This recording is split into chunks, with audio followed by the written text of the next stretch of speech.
I'm walking down the street. I do want to say to Doni and many of you in this room that over a very long career in this city, all of you have helped me and my colleagues tell the truth and to try to tell. I may not look like you and you me, but Take my hat off. I'm from South Carolina, so I just... What does this event mean to you, Miss Peggy Moss? Oh, my heart, Happy 20th anniversary. my heart is about loving up on my sisters. Do you know what it feels like to have your sisters in the room? Johnny. And dare to be different and unique. I'm gonna be the best me I can be by letting His glory shine through. I am beautiful, I am blessed, but not just what you see in the flesh. I'm free from people, free from myself. There's The doctor lived next door to the janitor, to the reverend, and the lawyer. We were together. Now we get so high and mighty that you create stress for your society because you don't like poor black folks either. That's a health problem. Get yourself together so I can stop being taking care of geriatric people and get back to pediatrics. I thank you, Donnie, for all you've done. Let's keep doing it all the more. letting His glory shine through. Dare to be you, dare to be me, dare to be different and unique. I'm gonna be the best me I can be by letting His glory shine through. And I dare you, I dare you, I dare you to be you, Good morning, good morning, good morning. First day of the week. Praise the Lord. Lord, bless this show. Bless our guests. Bless me that we can do a good job and lift up our community, share some good news, some good information. And without further ado, here's today's guest, the incomparable David BYRD, born on the same day as I. Hello, sir. How are you? Good morning, Donnie. Good morning. Happy Indigenous Peoples Day, or formerly known as Columbus Day. Who is Christopher Columbus? According to some people, he was a predator. According to Spanish history, he was a Rapist. He was a contractor for the king and queen of Spain And Portugal. Yes, He double dipped. that's right. One of the first double dippers.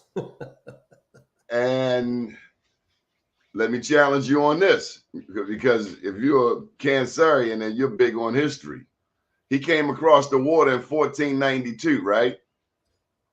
Looking for a shortcut to India. Remember? Lie. Check this out. Who was in Spain and Portugal for 8 centuries prior? The Moors. Very good, David BYRD. Very good. And the Moors were who? Black people. So black people dominated Portugal and Spain, better known as the Iberian Peninsula, for 8 centuries.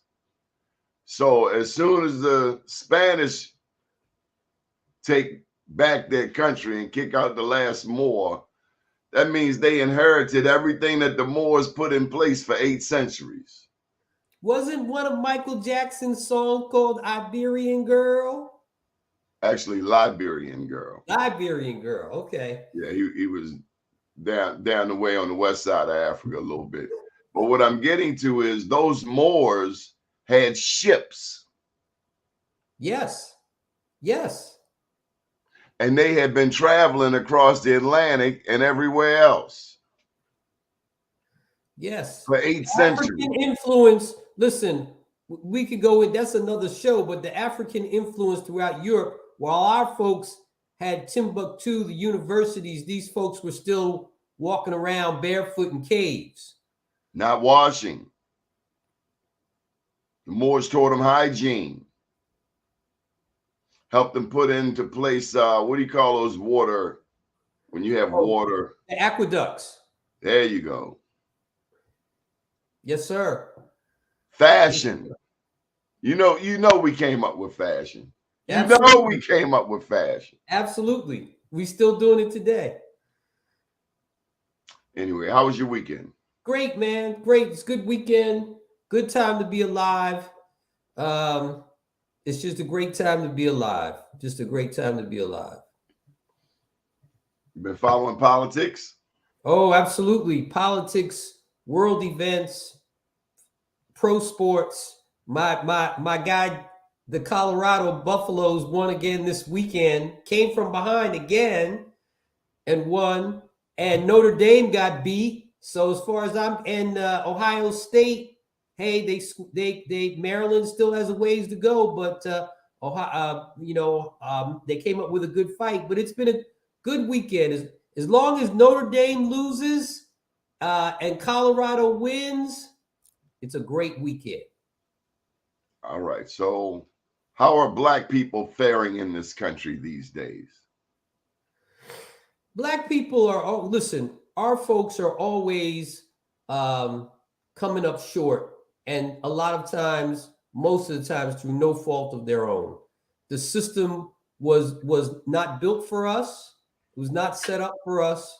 And the more you learn about how the laws, policies, and conditions were set up against us, the fact that we are here today, not only surviving, but thriving, is nothing short of a monumental miracle.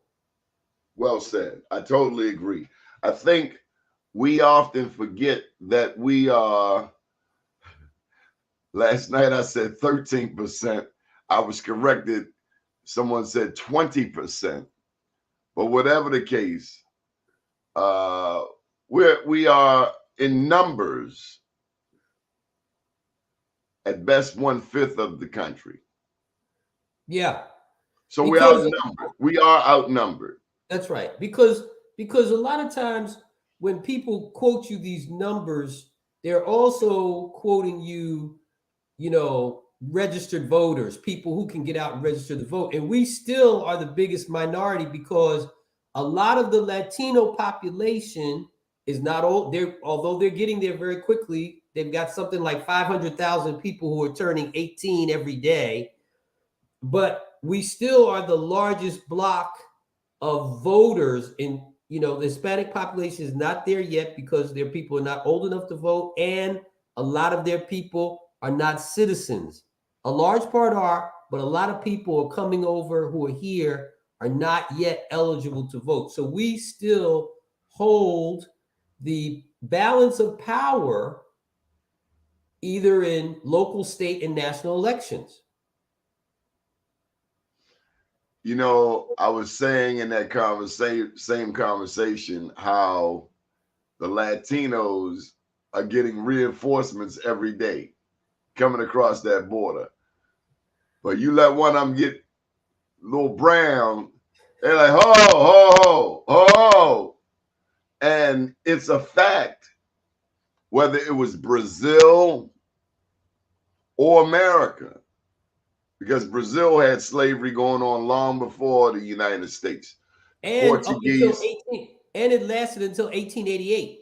Yeah, the Portuguese were very dogged about their slavery. But what I'm getting to is they both made laws. Brazil, United States, no Black people, no Black immigrants, not Africa, not Libya, not Nigeria, not Sierra Leone, not South Africa, no Black people. And they kept it like that because they wanted to lighten the pot. Listen, we were only supposed to be used as slaves, nothing more, nothing less. We were dehumanized, and the law had to be made to make sure we would not be recognized. That's why the 13th, 14th, and 15th Amendment, the Reconstruction Amendments, were so crucial to making the Constitution and the Declaration of Independence live up to its words. But that's what also made the white population very, very angry. And that anger still continues to this day. That's why I say, Donnie, we're in the 162nd year of the Civil War. Civil War never stopped. The means of fighting it changed, but the Civil War never ended. You still have white guys going out putting on those Confederate uniforms, acting in those replays. What do you call them? Oh, reenactments. Yeah, the remix. And claiming that this is part of their heritage. That's why heritage. Heritage, you call it. Yeah, that's why they can't give it up. That's why they can't give it up. They, this is part of their heritage. Well, if that's part of your heritage, then you have to own all of it. You can't own some of it. No. We're going to ban certain books. Certain books we're just not going to expose to our children. But you know what? See, here's the thing, Donnie. What we have to realize is that after the civil rights movement, it wasn't over. We celebrated our victories and we went forward, and we lost some of our momentum. Of course, yes, after Dr. King died, we lost assassinated. Yes, he was assassinated. But after that, we lost some of our momentum. The enemy does not lose its momentum. They may change their tactics. Some of the setbacks, the civil rights setbacks in the last year that have happened because these folks have been fighting this over 40 and 50 years. They never stopped. Including abortion. That's right. That's absolutely right. Abortion, why did they undo Roe v. Wade? Oh, it's all about power. It's all about control of women's bodies. You can go back in history because, see, women forget they've only had the right to vote for over 100 years now. Okay. It's all about control of women's bodies. I would tell you, David, it's about white babies. Absolutely. I was getting there, but you cut to the chase. I was giving a little bit of snippets of it. But is that there's not enough white babies being born in the U.S. And when you have the influx of immigration and the Hispanic population is having more babies than we are, than white babies, then all of a sudden you get to the crux of the problem. Being outnumbered. Those numbers are shifting. Which is 2023. By 2033, you'll have even more interracial marriages and the browning of America, they call it. My dad told me 30 years ago, rest his soul, my dad said that in 70 years, this was 30 years ago, he said in 70 years, all this stuff will be gone because he said everybody in America will be brown. So then, David, there's this other dilemma. Have you been following the space travel that's been going on, going to the moon, bringing back samples, not just the United States?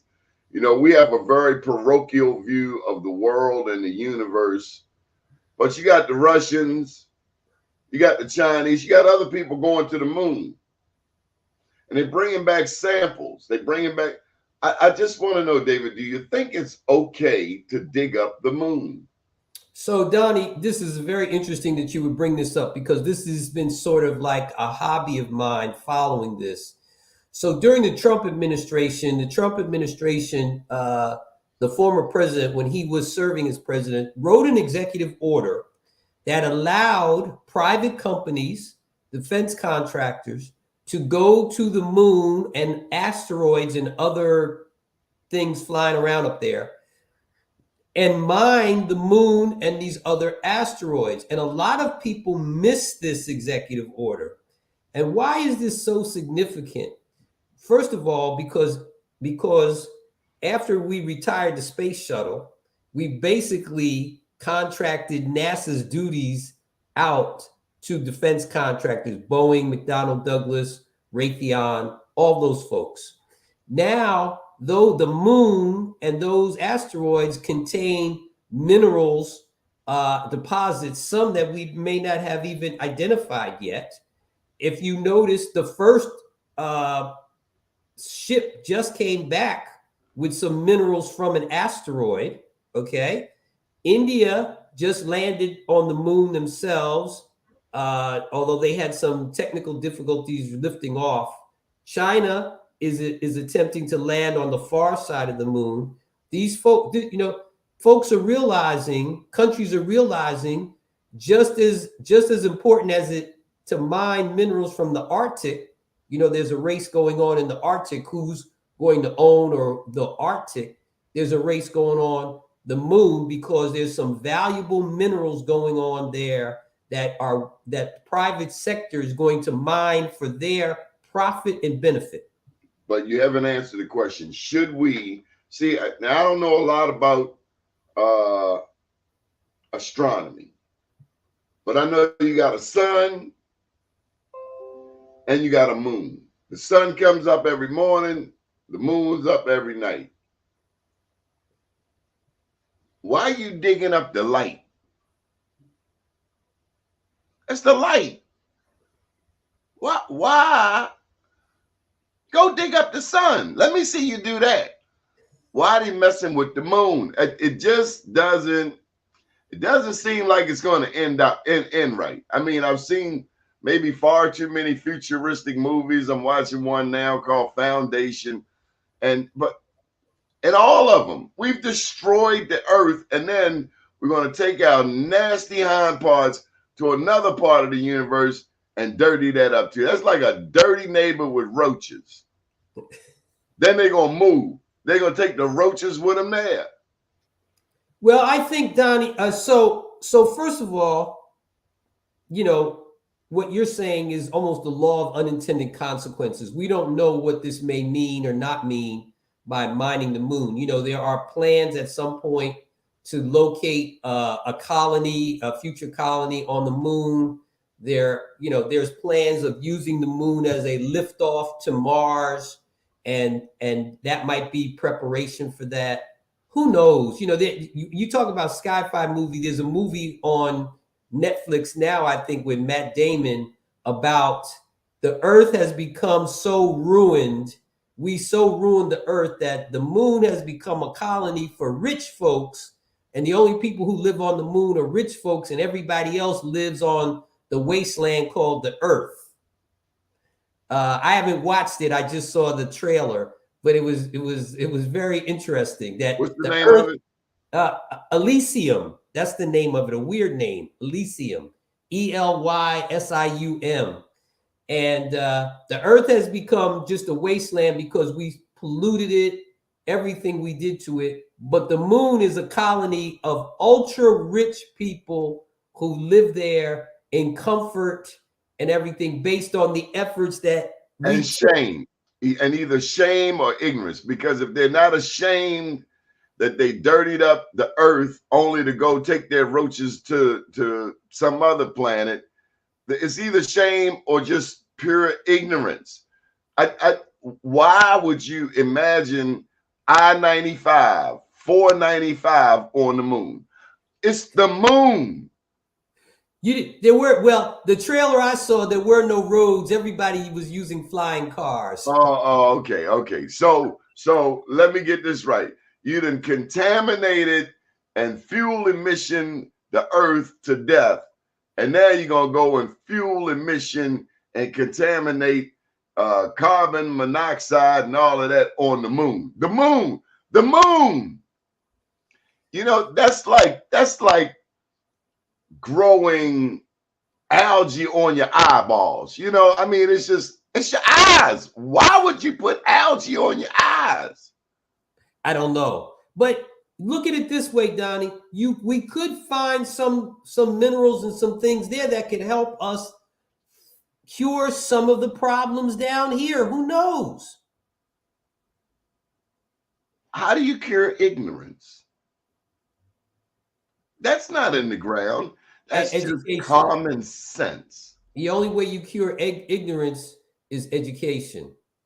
Same way, the only way you cure hate is with love, not with more hate or more violence. I'm glad you said that. Baltimore, Prince George's County. We've been in a race for the bottom. You're in Prince George's. You're in Prince George's, right? I am. I'm in Baltimore. 2 majority black jurisdictions can swing any election. We've done it. Matter of fact, when you and I first met, we were doing our first swing. And then we came back and did another swing and another swing. And we proved that the black Democratic power base in Maryland can swing any election, Democrat or Republican. That's right. That's right. Why then are we not talking about Baltimore and Prince George's County and Baltimore public schools? To me, there should be a task force addressing the monumental failures of these 2 public school jurisdictions that are majority black. I don't hear the outrage. No, and you know, I was very hopeful, Donnie, when I Ben Crump, excuse me, when I saw that he was involved in a lawsuit that was going after public education, because I was interested, because he's been so successful otherwise for folks who have been victimized by police, that I thought that his skills might be useful in the courtroom in terms of public education for children in Baltimore. I don't know how that's turned out. I haven't been following it. We haven't heard much more since, but you bring up a great point. He did make progress for the Henrietta Lacks family here in Baltimore. And what I'm getting to, and I know you know something about law and legal history, is that sometimes you have to go get an out-of-town hitman because the local hitmen, the local lawyers, don't want to touch it. Because their livelihood is tied up in local issues. You know, you can't, that's why you have to go out and get, that's why the mob, when you watch all the movies, the mafia people, they get somebody from outside the area to take care of the job. To whack them. To whack them. That's their word, whack them. That's right. That's exactly right. So that because nobody knows who they are and they have no ties and they're not tied up into the system. You know, part of it, a large is, and I've said this years ago, it doesn't so much, not so much for Prince George's County, but there's some truth in Prince George's County, what I'm getting ready to say. One of the reasons why our school systems in the urban areas have done so poorly is because, and this is a part of the whole thing that we started off the show about how we've survived and thrived, is that unfortunately our local school systems had become patronage mills for jobs.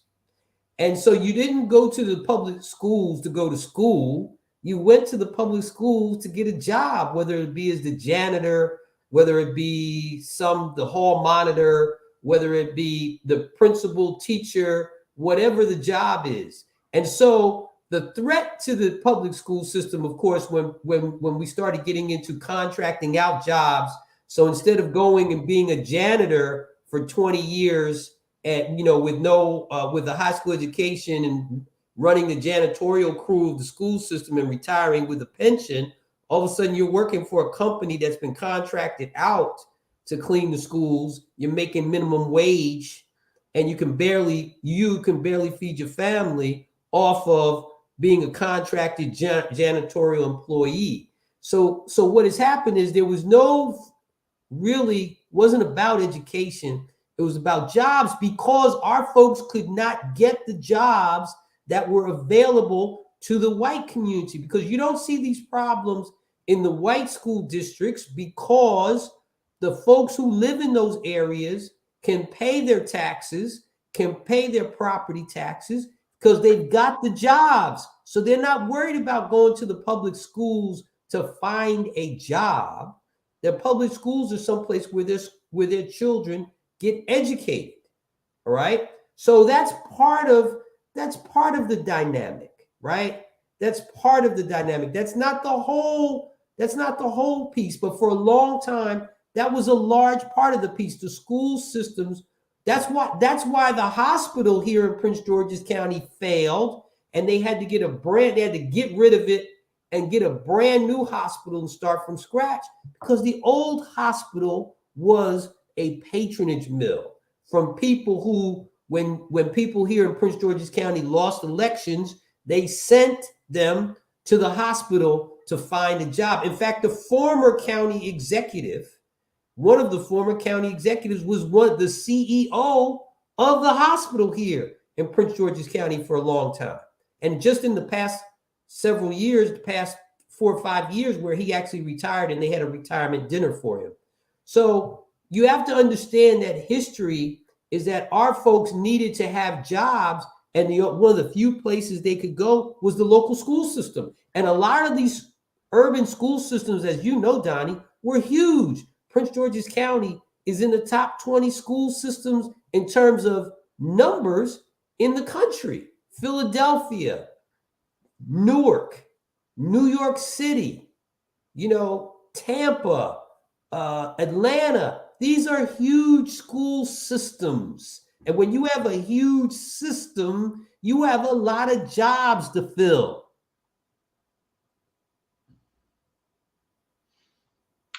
What should people know about Prince George's County? I want you to take a moment and tell us what we Black folks in the state of Maryland need to know about Prince George's County. Would you do that for me? Sure. So what do folks need to know about Prince George's County? Prince George's County's got a great history.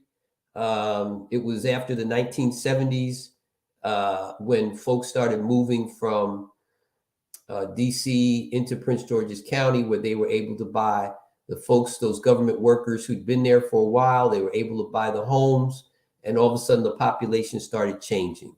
I'd say right now, I think Prince George's County is about 70% Black.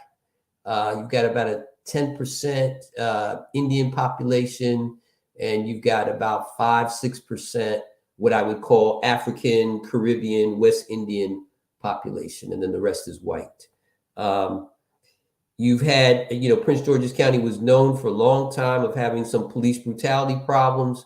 After you had Mr. Curry become the first African-American county executive, Prince George's County, then you had Jack Johnson succeed him, who'd been the state's attorney. You started to see that trend reverse. Although every police department has problems, you still have some minor issues with Prince George's County, but none that you don't see in any other jurisdiction in the country. Like most majority Black jurisdictions, you don't have a competitive, or you have a non-existent Republican Party. So the Republican Party here in Prince George's County really doesn't exist.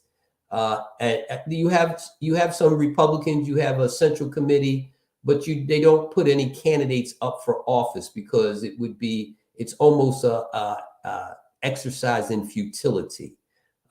So if you win the Democratic primary here in Prince George's County, you basically win the election.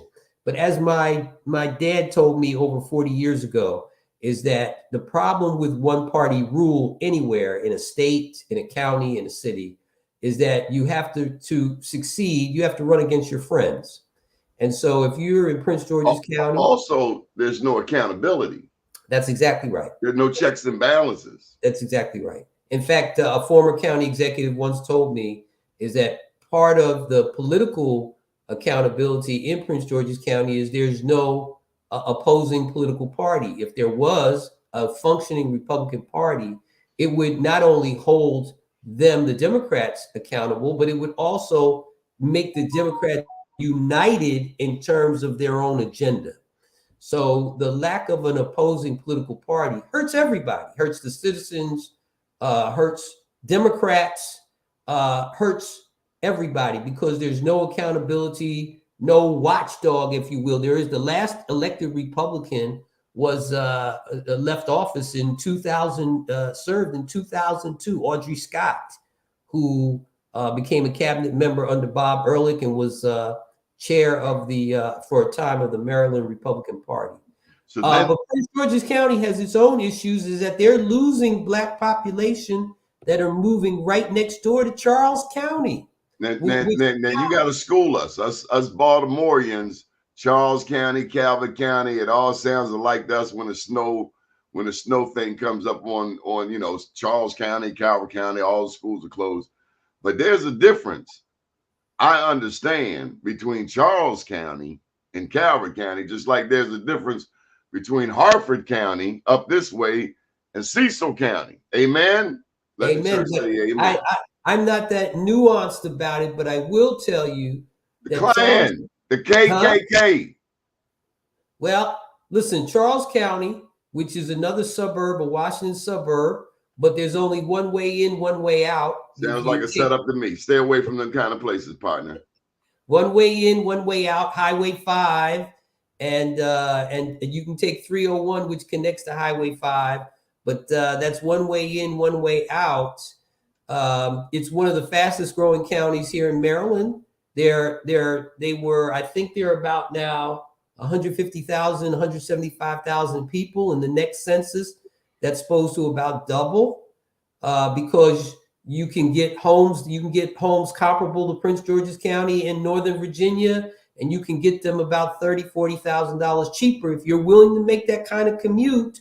But because of the technology and what has happened during the pandemic, you don't have to make that commute now. Remote work is becoming not only more possible, but remote work is becoming necessary for recruitment for companies, because if they don't offer remote work, a lot of the talented skills, people who have the skills and talents do not want to work for you.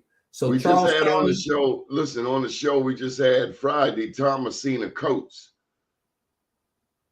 She's a commissioner in Charles County, and she brought forth the story of reverse racism there in Charles County. And so all of that to say, thank God for this news outlet, Black USA, and for Be More News, because remotely we can get to cover the various parts of the state, including places that don't typically get Black news coverage, places that don't have a Black news outlet. That's right. So we're very proud to have this outlet, and we're very even prouder to have someone of your ilk come on here and help us to help to strengthen the conversation, and why we need to know each other, why we need to build that bridge. I mean, when I go back to 2002 and I think about Michael Steele was really a rallying. He was a person that he became almost a rallying point for Black people, because as you alluded earlier to the Republicans, my God, I mean, and I was guilty. You come over here talking to me about a Black Republican, you about to catch hands. But then, and it was William Hobson. You remember William Hobson? I do. An inventor. Yes. William Hobson with Ice Tech schooled me. And as a result of that listening, I can tell you that Coppin State, now University, got more money than it ever got before. Democrats, Black Democrats, drove past Coppin every day. And they essentially said in their mind, I don't know if you saw the opening of the show, Dr. Michael Zollicoffer talked about how we don't like poor Black people. Coppin State is right in the middle of West Baltimore. There are homeowners around there. There's a stable community.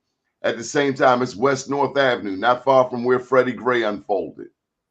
And so there's this stigma that many of us Black people have about other Black people, particularly those who seem like they might be financially strapped. You mentioned integration. You mentioned the 60s. You mentioned how we stopped fighting. They killed Dr. King. They killed Malcolm. We rioted. white folks got scared and started giving up some concessions, affirmative action. Here, you take these jobs. Whatever you do, just don't shoot us, and don't burn down our properties. And so we took that, and that's where we got a little muddy. We moved from DC to Prince George's County. We moved from Baltimore to Baltimore County. And then the next thing we know, 50 years later, white people are now flooding Washington, D.C., and white people are now attempting to flood Baltimore, the last East Coast city not to be gentrified.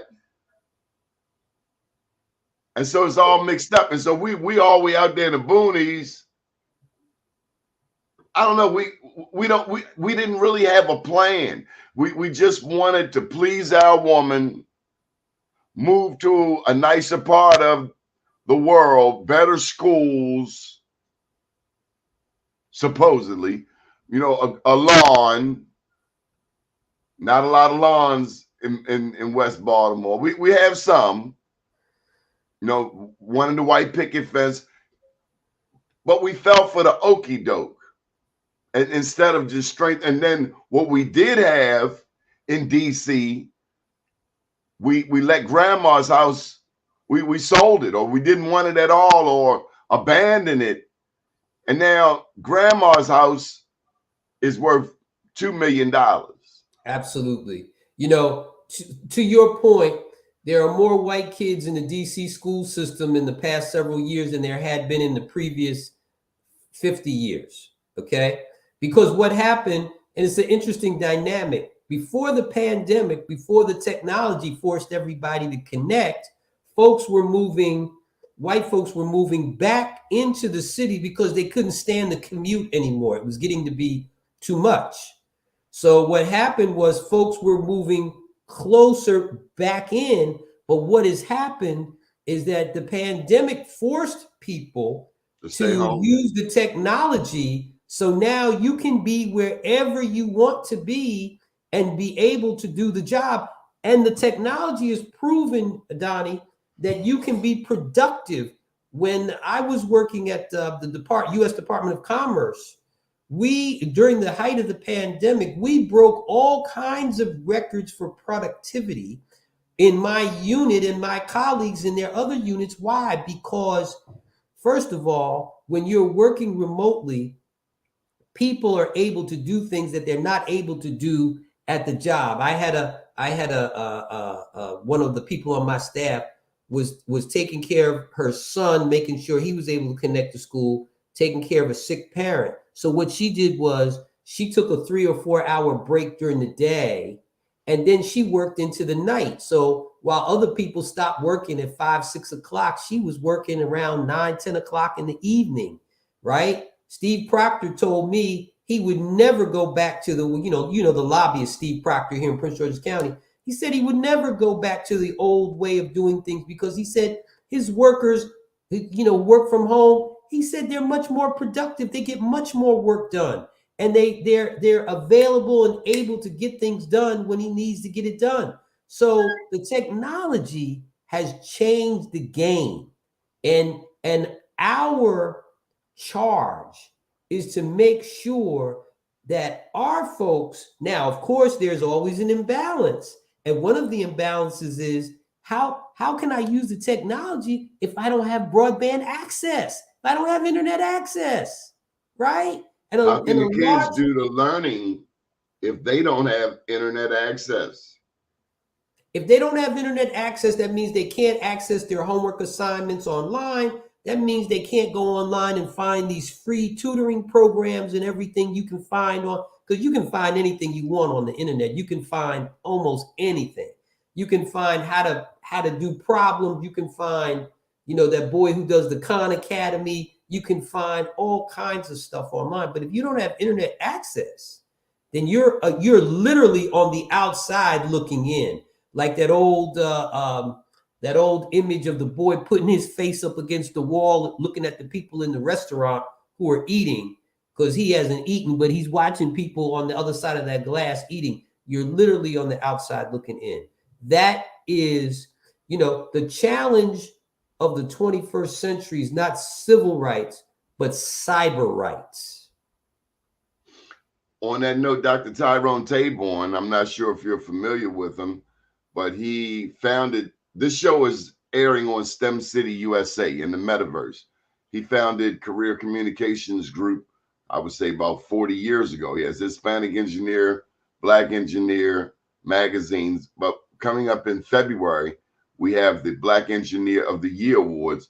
And for the first time in so many years, it will be back here in the city of Baltimore where it first began. It's been gone for, I want to say 15 years because Baltimore failed to embrace it, to support it. We support all kinds of things, sometimes things that don't make sense. I was having this conversation. I'd love to pose it to you. We have a Black governor. We have a Black treasurer. We have a Black mayor. You have a Black county executive. We have Black state's attorneys in both cities, both in Prince George's County and in Baltimore. We have Blacks in all of these prominent positions.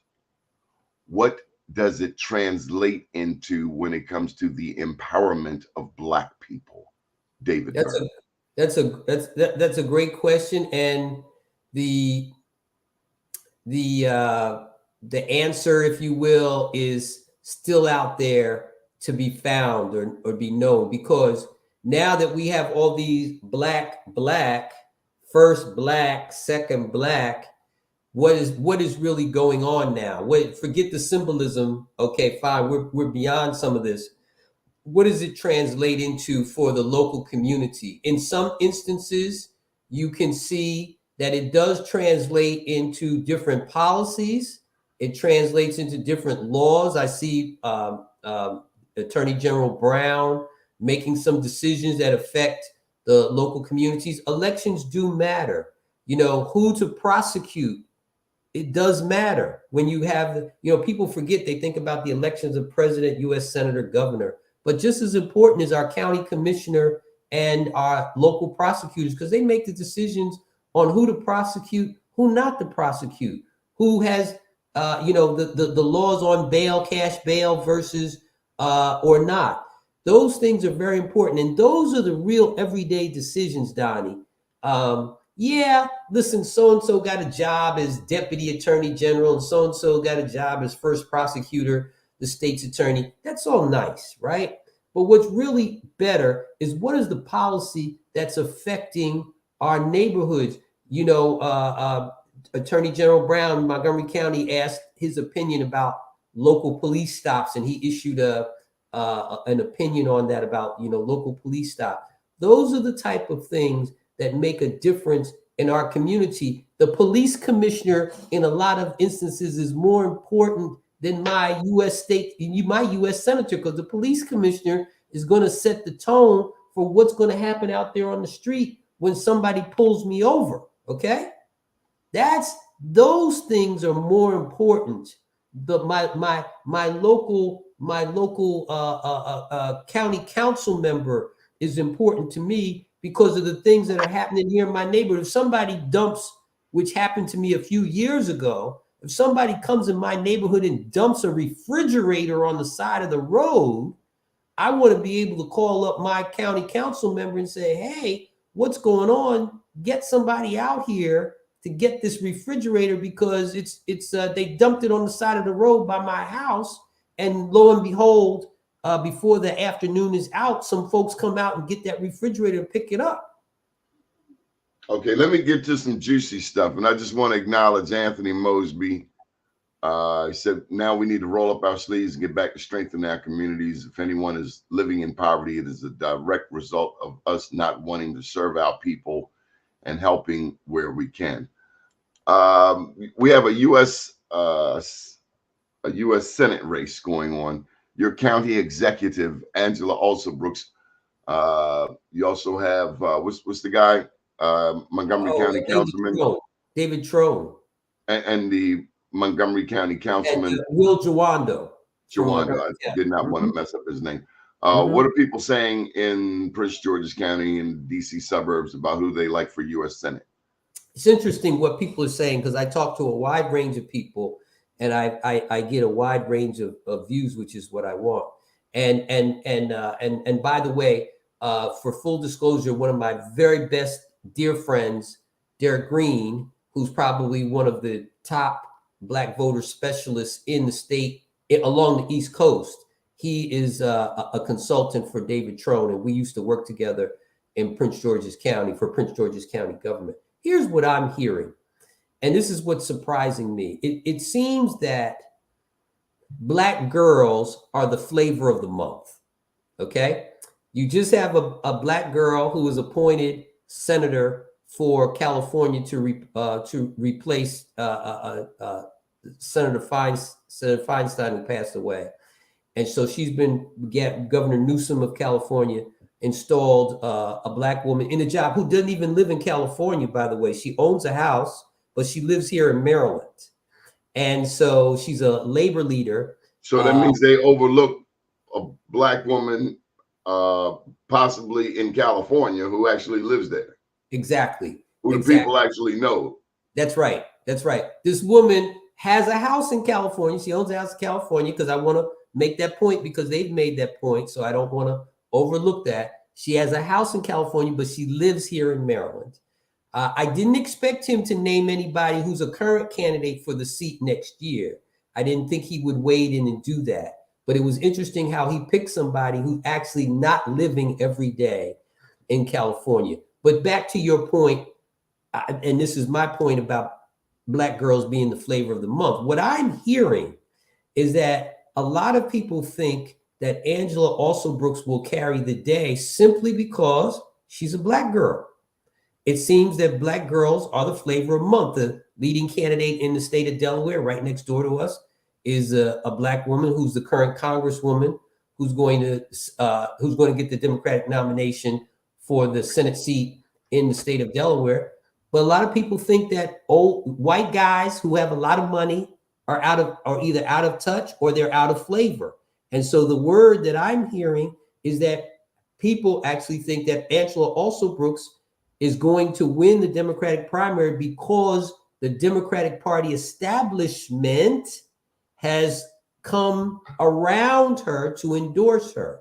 If you've been following, or anybody who's been following what's been going on, Angela Alsobrooks is playing an inside game. It's very interesting, is that she's getting all the inside players, Steny Hoyer, Glenn Ivey, Van Hollen, all these people to endorse her run for office, where Trone is playing this outside. He's not sure what game he's playing. He's getting these endorsements from people outside Maryland. I don't think people are even paying attention to that, nor do they care that some people out in California have endorsed Trone. And he said that he's going to spend $40 million of his own money to capture the nomination. I don't see how Angela Alsobrooks can compete with that kind of money financially, but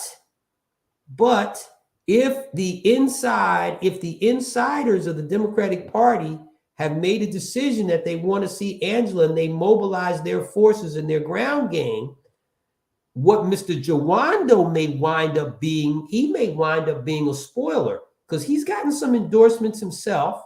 He's a credible candidate. I don't know if he can compete with Trone or Alsobrooks, but he's out there, and he's making a name. I just got to put this into the mix. All three of them are DC suburb. They all live in Prince George's County, Montgomery County. That's right. David, on election day in 2002, there was a voting location right at the end of my block, William Penderhughes. And when I went outside in the morning at 7 a.m., that was the year that Bob Ehrlich and Michael Steele became the first Republican ticket in 36 years here in the state of Maryland. But when I went outside, number one, at 7 a.m., there was a line. But also, there were these big 6-foot posters of Michael Steele. People were energized to vote. Baltimore and Prince George's. somebody connected these two jurisdictions. Michael Steele became that force that people just galvanized around for the first time after all of these years of Black people being loyal to the Democratic Party here in Maryland. Enough Black people in Prince George's and Baltimore said, to hell with that. Kathleen Kennedy Townsend was very disrespectful and very rude and ignorant to the Black community. She went on to get a Republican, overnight Democrat, retired Admiral Charles R. Larson as her running mate. And after she promised to pick a Black running mate, after she had promised. And the Black community clapped back on her. Al Wynn led the charge. Former Congressman Al Wynn, then Senator Al Wynn, he led the charge. In fact, what was supposed to happen, if I can put an exclamation point, Donnie, on what you said, after Kathleen Kennedy Townsend won the primary, there was supposed to be a picture taken of Kathleen Kennedy Townsend with the Black leadership of Maryland. And when she picked Larson, Al Wynn canceled that picture, refused to bring the Black leadership to have that picture taken that could be circulated throughout Maryland. He canceled that. So out of that, we now have Angela Alsobrooks, David Trone, Will Jawando. What I'm getting to is they haven't been to Baltimore. They haven't been to Baltimore City. You want to be my U.S. Senator, and we haven't seen you in the streets of Baltimore. What the hell are you waiting for? Okay, Trone's got a lot of money. He's got enough money to buy your whole damn campaign team. Why haven't we seen Angela Alsobrooks and Will Jawando in Baltimore City? Well, I'll tell you why. And I'll add another. Is it just you just taking us for granted? Are you just lazy? Are you trifling? Why haven't we seen you on the streets of Baltimore? The election is in 7-8 months. I'll tell you why. Number one, because the census has said for the very first time after the last census, the most number of registered Democrats in the state of Maryland is now residing in Prince George's County. I know, but we have something that you don't have. Okay, I'm listening. We set the tone. We set the agenda, babe. We've got media. But now you see, Donnie, and this is where I said I'm going to add a footnote to what you said. Our media doesn't touch Prince George's. Yeah, absolutely. I'll be darned if it doesn't touch Howard County, Baltimore County, Anne Arundel County, Harford County. How can you miss this media center? No, we don't have the population. You have Baltimore City and Baltimore County, we do, but we have the media center. I agree with you, because let me tell you something. That's what I love about this streaming services. When I cut loose the cord, the cable, and my wife insisted because it was just getting too much, and we went to the streaming, because I actually was able, if you had cable here in Prince George's County, you couldn't see the inauguration of Westmore. But if you had streaming services, you could go on your streaming services and get the Baltimore channels very easily, which is what I did, to watch the inauguration. But here's the point I'm making. David Trone recently announced that he was going to become the Baltimore City and Baltimore County candidate because they did not have one, and he felt that there was a void and he was going to address that. I thought that was very interesting that he came out and said that and made that statement. Now, whether he follows through and comes to Baltimore City and goes through the neighborhoods, that's another thing. But for him to come out publicly and say that, I thought that was very interesting. He gets it. How can I vote for you and I don't even see you? You know, I got to tell you something else, David. And some people are not going to like this. But the fact is, we don't want a Black elite. We want a Marion Barry type. I think we've got too many Black Camelots, too many Black elites who are, I'm up here and you're down there and we're both Black and you're going to vote for me because I'm black. No, we don't know you. Michael Steele made it his business to walk the streets of Baltimore. Larry Hogan made it his business to walk the streets of Baltimore, including Walbrook Junction, and he made repeat visits over the years. Why do black candidates think you're going to vote for me because I'm black and I've never even seen you, homie? Listen, I don't know. And that goes back to what I Your told you. sorority can only go so far. If you don't come to North Avenue, to Greenmount Avenue, to Pennsylvania Avenue, to East Monument, to Emerson Avenue, to Park Heights, we don't know you. We got people running for mayor. You have never seen them on the streets of Baltimore. Sheila Dixon, why is she popular? She'll walk anywhere in these streets, and I'm not endorsing anyone in that particular race. Right. But you will see her walk anywhere, if you're afraid to walk the streets of Baltimore, you're afraid of your people. Absolutely. And that's why, Donnie. And we pick up on that. We pick up on scared people. That's why Jack Johnson never lost an election in Prince George's County in 2 terms as state's attorney, 2 terms as county executive. He never lost an election because he had the absolute loyalty of 2 groups in our community: the senior citizens, who he took care of, and he used to go visit and make sure he took care of them. And he went every Sunday during his political life. Every Sunday, Jack Johnson hit 2 churches, went to 2 churches every Sunday. He knew, people knew him. People still know him to this day. He's been re-embraced in our community. People know him. People see him at the supermarket, on the golf course. He never thought of himself as an elitist. And let me tell you something else too, Donnie. My favorite was Wayne Curry. I got to tell you. Yeah, listen. Wayne was the guy who balanced the. Listen, Paris Glendening left us watching this show. Listen. Paris Glendening left us with a $300 million deficit. Wayne Curry fixed that. Brought FedEx Field. Put Prince George's County on its financial footing so that National Harbor and these other big projects were possible. But let me make one point, Donnie, and you said this about Angela versus the others. Why Baltimore City? One thing Angela also Brooks needs to be aware of is she addressing the issues in her own home county? When you ask me, what do I hear? What I hear for average black folks is, why should I vote for you for U.S. Senator when you haven't taken care of the issues here in our own backyard? Still talking about the fact that she promised that she would bring back the second trash day. Prince George's County used to have 2 trash days a week, and one was eliminated. And then she wanted to start this thing about composting. And what I'm hearing from people is that, listen, I don't care about this composting. I don't give a hoot about composting. I want you to bring back my second trash day. What happened to that? I want to hear about Minority Business Enterprise, MBE, i.e., Black people getting access to contracts, because that's what I've very well connected with in terms of the people in Prince George's County going back to 2002. That's what we had in common, besides the public school system.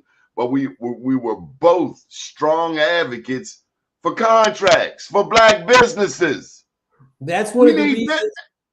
That's one of the reasons, Donnie, why, and I've said this before on your program, that's one of the reasons why Anthony Brown did not win his race against Larry Hogan. Many reasons, but one of the reasons is during this whole campaign, he was afraid to talk about Black businesses, MBEs.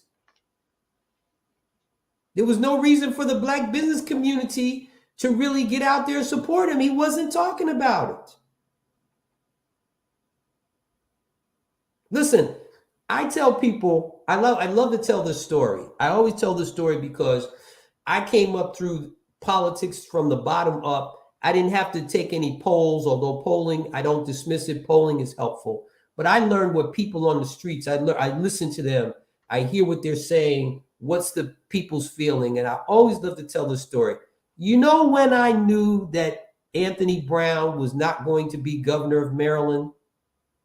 I knew it on the weekend before the election. Oh, I that's mean, too late. You can't help yeah, him, man. no, but that really told me. I knew when I didn't see Martin O'Malley anywhere around. And I'm sorry, I cut you. No, that too. That told you a lot of when he tried to Stay sneak away in. from him, but damn, O'Malley had the resources. How could you not? Hey, I need, hey, send something over there. Don't have him in the picture because we weren't feeling him at all and still don't. But he's a political mastermind. How are you going to leave Jordan or Bird on the bench? Exactly. Or You're not how going to let him in at all? You're not even going to have him as a DH? I mean. exactly. And then you saw how they felt about him as soon as he announced his run for attorney general after he, got into the gym, got back to his punching bag. They pulled out Katie O'Malley on him. Well, damn, wasn't that your man's in them? But I knew that wasn't going to work because, and I'll tell you why I knew that wasn't going to work, because she was what I would call a regional candidate. And I didn't think she would be able to. He had the O'Malley last name, and that man got a lot of people that don't like him. But he had disappeared. He had disappeared from the scene a lot. And though, yes, had the last name, but I didn't think that she would be able to. I didn't think she would be able to pull it out because she was very much unknown, had no name recognition, had no media presence of any kind here in the Washington, D.C. And suburbs. Anthony Brown stepped his game up. She had nothing going here. But Anthony Brown really stepped his game up. Yes, he did, because he learned. He learned. I give him credit. He learned from that campaign. He turned around. He ran and got a congressional seat. And I think he learned from that, amongst other things that he did. And so when he ran, he was ready to go. And so I give him all kudos for having figured it out and done it.